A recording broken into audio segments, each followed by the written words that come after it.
Bonjour à tous, on se retrouve aujourd'hui dans une nouvelle vidéo. Donc je dis bien on se retrouve aujourd'hui parce que Kevin va apparaître dans quelques instants, alias Monri, RIZ. Aujourd'hui en fait on va vous parler de tout ce processus avant États-Unis, tout ce qui nous a amené en fait à avoir cette opportunité, et ça le concerne un petit peu plus lui que moi, même si on a vécu l'aventure ensemble, c'est lui qui a fait les démarches. Je pense qu'il était très important qu'il fasse partie de cette vidéo. Il va tout expliquer et on va vous expliquer un peu comment on a vécu la chose, les opportunités qu'on a eues, dans quels états, dans quelles villes, etc. etc. Bref, ça fait déjà au moins 5 minutes que je parle. Nous allons accueillir dans quelques instants Monsieur Ri. Aïe Ri. Mon Ri. Bonjour à tous. Du coup, qu'est-ce qu'on raconte aujourd'hui? On raconte comment on en est arrivé ici, c'est-à-dire à Miami, aux États-Unis. Tout a commencé en gros quand j'ai commencé mon doctorat, donc en octobre 2013. Au cours de ce doctorat, j'ai notamment eu la chance d'assister à une conférence qui se déroulait aux États-Unis. Et c'est à l'issue de cette conférence que j'ai appris qu'il était possible d'effectuer un post-doctorat aux États-Unis. Donc voilà, j'étais assez étonné parce que voilà, je n'avais aucune idée. Donc du coup, en revenant, j'en parle à Monri. Et j'ai vu tout de suite des étoiles dans ses yeux. Ça s'est passé à peu près à la moitié de ma thèse, donc en juin 2015, que voilà, je suis parti faire la conférence, c'était à Saint-Louis. En juin 2015 C'est la même année qu'on est parti aux États-Unis faire un road trip. Juste avant, la semaine juste avant. La semaine juste avant, et c'est la première fois qu'il mettait les pieds aux États-Unis de sa vie, et donc après on y allait ensemble, quasiment juste après ça. Voilà, à Saint-Louis, c'était une bonne expérience pour moi, c'est la première, comme on a dit, la première fois aux États-Unis, on pourra mettre des petites photos peut-être. Oui. Et donc à l'issue de cette conférence, voilà, qui était vraiment amazing. C'était une des plus grandes conférences scientifiques des États-Unis, qui réunit approximativement 8000 personnes, ce qui est quand même un grand public. Et voilà, à l'issue de ça, j'ai découvert qu'on pouvait postuler pour d'éventuels post-doc aux États-Unis. C'est vrai qu'on a toujours eu une envie de partir à l'étranger, et plus précisément, on était vraiment attirés par les États-Unis. Surtout après y être allé ensemble surtout là. Après. C'était pas le plan d'aller vivre aux États-Unis, c'était juste le plan. Enfin voilà, on voulait y aller pour sûr. On voulait y aller en vacances puisqu'on avait mis les vacances juste après ta conférence justement. Yeah. C'est sûr, mais y vivre, en fait, moi, je pense que dans le fond, j'avais eu envie d'y vivre pendant un temps, j'y pensais beaucoup, enfin le rêve américain comme beaucoup en fait. Sauf que j'avais regardé un peu tous les trucs de visa et tout, et je m'étais dit, ouais, en fait, c'est pas possible quoi, ça avait l'air très très compliqué. Du coup, je reviens des États-Unis, je commence à lui en toucher un mot, et voilà, donc voilà la lueur. Moi après, ça n'a pas été beaucoup plus loin au début. Non, parce qu'on savait pas si c'était juste, ils disent ça, mais est-ce que c'est vraiment vrai quoi. Donc après, voilà, il s'est passé encore une année. Donc là, j'arrivais sur ma dernière année de thèse. Donc c'est à ce moment-là, voilà, qu'on décide si on veut vraiment aller du côté de l'industrie ou du côté académique pour faire de la recherche. Que si on se dirige vers la recherche, il est quand même préférable d'effectuer un postdoc à l'étranger. Quitte à choisir, on s'est dit autant pas. Enfin, madame qui m'a poussé, allez, postule aux États-Unis. Et au début, j'étais pas trop tenté. Voilà, d'une part, mon anglais était pas non plus exceptionnel. Alors voilà, j'avais un peu l'appréhension, possible entretien en anglais, via Skype ou des choses comme ça, où j'étais pas super au point. Mais bon, elle a fini par me convaincre, donc je me suis lancé. Donc ce que j'ai fait, c'est que j'ai pris. Souvent, on a un programme de conférence avec tous les différents labos qui sont impliqués dans cette conférence. C'est comme ça que t'as fait pour postuler à donc tous j'ai les pris le endroits, bouquin. J'ai été dans l'index et voilà, j'ai pris tous les potentiels labos qui pouvaient m'intéresser. Et qui allaient à la conférence. Et qui donc c'est eux que tu as lancé tous par email. Voilà, c'est ça. Donc ce que j'ai fait, c'est je tapais sur internet leur nom, j'ai trouvé leur email. Et aux États-Unis, ils aiment bien les candidatures spontanées. Donc j'ai dit, voilà, je leur envoie un email. Je crois que j'ai dû en envoyer pas loin d'une trentaine, je pense. Chaque fois que tu en as envoyé un, je t'ai dit, il faut me le dire, il faut me le dire. J'ai envoyé pas loin d'une trentaine de candidatures. Je me suis dit, peu importe où, on s'est pas spécialement appuyé sur une location. Mais en fait, je crois que dans l'immédiat, on se disait que vu les visas que ça offrait, on pensait vraiment qu'on allait y aller 1 an ou 2 et qu'après c'était obligé de rentrer. Franchement, j'y croyais pas du tout. J'ai dit, je le fais pour te faire plaisir. Moi, Personne n'y croyait. Quand on a commencé, on a commencé à en parler quand même avec la famille un petit peu. Mes parents, ils se disaient, ouais, allez, mais je suis sûr qu'ils y croyaient pas. Non, personne n'y croyait. Ils se disaient, ouais, ils postulent, mais c'est pas. Ça marchera pas. Je faisais redescendre sur terre un petit peu. Ouais, c'est Alors ça. qu'au final, ça s'est fait. J'ai fourni une lettre de motivation, mon CV et un mail aussi de candidature spontanée dans tous les différents labos. Et du coup, je pense que j'ai reçu ma première réponse peut-être 2 semaines après ou... J'ai eu beaucoup de 100 réponses. Je pense que j'ai dû en faire une trentaine et j'ai dû recevoir sur une vingtaine de retours. Sauf pour un postdoc, c'est qu'on a la chance d'assister à des conférences. Donc conférence, il dit on peut côtoyer beaucoup de gens et ça peut être aussi un lieu où tu peux trouver un travail et notamment tu peux en profiter pour passer des interviews. Donc ce qui s'est passé, c'est que sur toutes les réponses que j'ai reçues, j'ai dû recevoir entre 15 et 20. Il y en avait quelques-uns qui me proposaient de faire des Skype, mais j'étais, comme je vous l'ai dit avant, j'étais pas très à l'aise et je leur ai demandé ça sera peut-être mieux qu'on se rencontre à la SMS en face à face. Je me sentais plus à l'aise dans ces... Puis ils ont dit ok, pas de souci. Conférence donc en juin 2016 se déroulait à San Antonio, qui était vraiment une ville... que t'as bien une belle aimé. ville, ouais.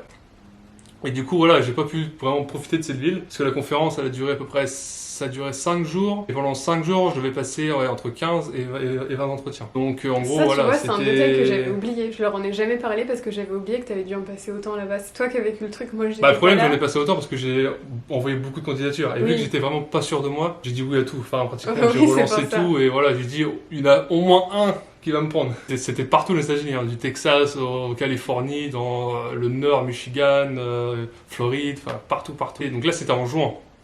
Juin 2016. Je suis amené à passer une grosse dizaine d'entretiens. Donc c'était sur les périodes du midi, pendant le lunch, sur les périodes du soir, pendant le dîner. Chaque fois qu'on avait un creux dans le planning, c'était vraiment 5 jours intenses d'interviews. Les interviews dans l'ensemble sont tous agréablement bien passé. Après c'est quand on fait des postdocs, le problème c'est qu'on est payé sur des financements tant qu'ils proviennent de l'État. Donc il y avait des professeurs qui étaient intéressés par mon profil mais qui étaient en attente d'un possible financement. Donc ils me disent si on a le financement, on le prend. T'avais ceux aussi qui te disaient ok si tu ramènes ton financement. Il y avait ceux aussi, c'était vraiment candidature spontanée, j'ai pas de financement. Si vous me prenez, vous me financez. Il y a eu pas mal de retours positifs. Un peu partout dans les États-Unis, on va vous mettre une petite carte avec les différents retours positifs et négatifs dans les différentes villes où j'ai appliqué. Il y avait bien 80% qui étaient en attente d'un financement. Donc du coup, c'était un oui, mais dans l'attente. Donc c'était un oui, pas sûr. Donc le problème c'est, tu te questionnes toujours, c'est que ça va vraiment se faire ou pas. Et là on était en juin. Et souvent c'était pour commencer genre novembre, décembre. Donc ça nous laisse vraiment très peu de temps après pour la suite. Sachant que j'étais aussi en cours de rédaction de mon manuscrit de thèse. Donc qui prend aussi pas mal de temps. C'est aussi durant cette conférence que j'ai rencontré mon boss actuel. Et il y avait peut-être 2 qui étaient assez concrets. Il y en avait un qui était localisé à Gainesville, dans le nord de la Floride, et qui était vraiment le type de postdoc de projet que je recherchais. Mais le problème, c'est qu'il m'avait dit oui, pas de souci, je te prends, t'es un des meilleurs candidats que j'ai actuellement. Mais à la dernière minute, il m'a dit qu'il avait trouvé le parfait candidat qui matchait à ce qu'il voulait. On rentre, donc juin se passe, juillet, août, septembre. Toujours pas trop grand chose. Je pense que là on commençait, moi j'y croyais plus. Là, en fait, donc après ce qui s'est passé c'est que je me suis dit ok, on plane vraiment notre avenir en France. Donc moi j'avais beaucoup plus de chances de faire un postdoc à Paris, parce que j'avais quelques opportunités. Donc après, madame va vous expliquer un peu son petit parcours à elle. Oui. Mais comment elle a fait pour arriver à Paris. Que Kevin me disait que si on devait planifier notre avenir en France, ce serait Paris de toute façon. J'ai passé le concours de prof, parce qu'après la première année de master enseignement, en fait, il faut passer le concours dans le département ou la région choisie. Donc j'avais choisi Créteil parce que Paris, on savait qu'avec les revenus qu'on allait potentiellement avoir, ce serait difficile en fait. Concours pour lequel j'avais quasiment pas révisé du tout parce que j'étais en master 1 prof, mais j'avais fait ça parce que je savais pas quoi faire d'autre en fait, et ça m'a pas intéressé du tout. J'avais pas envie en fait dans les faits, je pense, de devenir prof au fond. Et j'ai commencé prof pour arrêter quasiment aussitôt. Et du coup, tu as commencé en septembre, à la rentrée de septembre, et moi, là, toujours pas de résultat, toujours rien. Et moi, clairement, je tout savais est déjà arrivé... que je voulais arrêter tout ça. Mais tu tenais le coup, mais tu savais que ça allait pas durer, quoi. C'était vraiment dur. Clairement, et tout s'est débloqué courant octobre. Que j'ai eu vraiment une première offre, concrète. Je me suis dit, on est en octobre, il veut que je commence en décembre, il n'y a pas de choix. Si je dis non, c'est mort.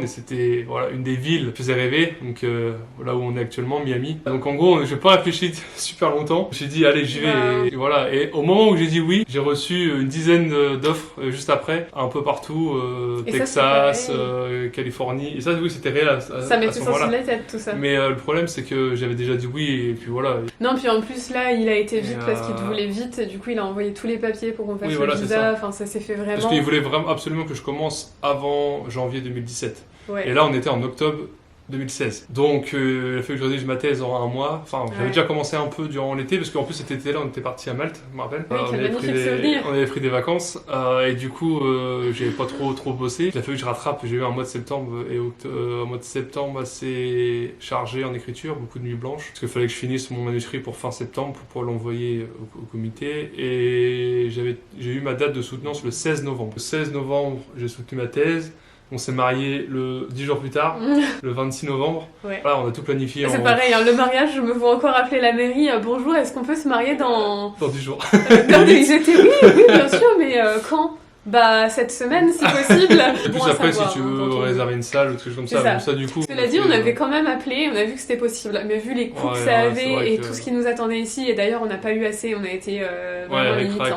Je vous ai fait une vidéo sur d'ailleurs comment on avait économisé pour l'expatriation, mais vous savez, si vous avez tout suivi, que c'était plus de 16 000 qu'on a dû dépenser et qu'on avait quand même bien économisé dans nos années étudiantes. On a tous les deux travaillé dès qu'on pouvait, mais à nous deux, on avait 14 000, je crois.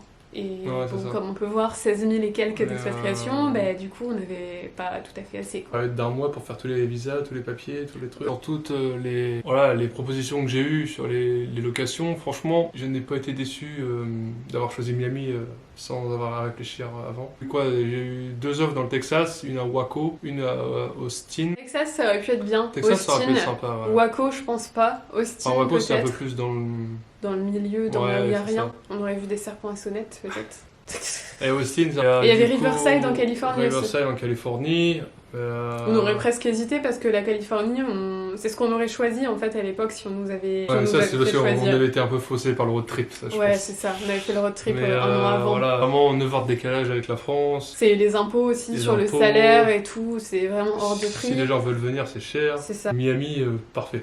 Ouais, voilà, vraiment, franchement, quand on te propose Miami, tu fais pas le difficile à essayer d'avoir mieux, tu risques plus d'avoir pire que mieux. En plus, on connaissait pas la Floride du tout. D'autant que New York, Los Angeles, San Francisco, c'est les villes que les gens ont tendance à souvent choisir parce que c'est les villes qui font rêver tout le monde, je pense, plus que Miami.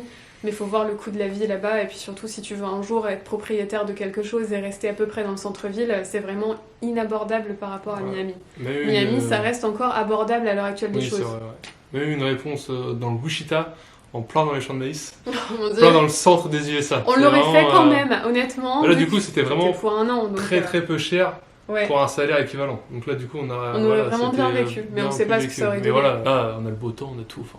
Ouais, parce qu'il faut voir qu'ici, en fait, on se rend compte qu'avec les vacances qu'on a, on n'a pas énormément le temps de voyager. Nous qui adorions pourtant voyager avant. Mais disons que les salaires valent le coup, le potentiel d'économie et tout. Enfin bon, bref, si vous suivez ma chaîne, vous savez tout ça. Tout ça, ça vaut le coup, donc on peut envisager nos retraites anticipées si on fait attention. Mais du coup, c'est mieux d'être dans un état où t'as le soleil, le beau temps et où tu peux te sentir vite en vacances sans avoir à bouger très loin en avion ou je ne sais quoi, parce que globalement on sera quand même plus souvent ici à Miami à pas trop bouger que se retrouver je sais pas où dans le monde quoi. Mon expérience ça va plus être utile à des gens qui ont fait un doctorat, donc ça va pas trop s'appliquer à d'autres personnes, mais voilà, mon conseil que j'ai à donner pour les personnes qui ont un doctorat, ce serait de ne pas hésiter à aller dans des conférences. Ça, c'est vraiment le point clé. Ça te permet d'élargir ton réseau professionnel, de ne pas avoir peur de parler à des professeurs, d'appliquer à des conférences orales. Donc je sais que ça peut être parfois stressant. On va vous mettre quelques photos des grandes salles américaines, voilà, avec des fois 3-4 écrans.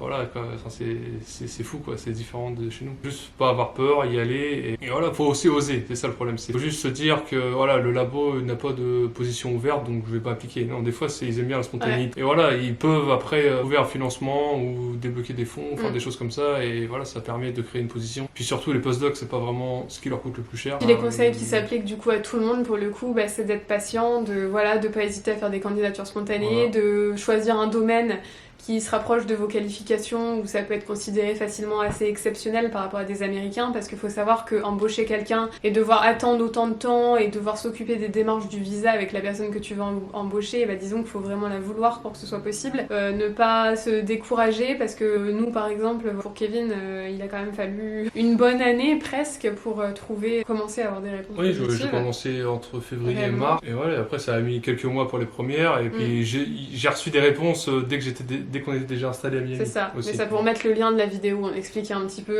toutes les démarches, on vous a mis tout ça sur un calendrier et on vous a montré à quel point ça fait tac, tac, tac, Voilà, tac. c'était super tight. Et... Souvent on me pose des questions là-dessus et comme vous voyez notre situation est très spécifique voilà, à un visa en particulier et à notre situation avec Kevin qui a fait un doctorat et qui devait démarcher des universités. Et du coup, t'as pas peur que je prenne ta place de star? Que tu prennes la vedette? Ouais. Non. Non, c'est bon, tu Pas crois. sur L'Oréal, parce que je le veux bien. Ouais, voilà. Bref, Ça sur sera ce, nous on les va abonnés poursuivre d'ici. notre petit week-end. Si vous avez aimé cette vidéo, n'hésitez pas à laisser un petit pouce bleu, tout. Et n'hésitez pas non plus à vous abonner en cliquant sur le bouton rouge s'abonner si vous ne souhaitez pas rater nos prochaines vidéos. Hein. On vous souhaite à tous une bonne journée. Voilà, bye bye tous. Bye bye à tous. Mais là,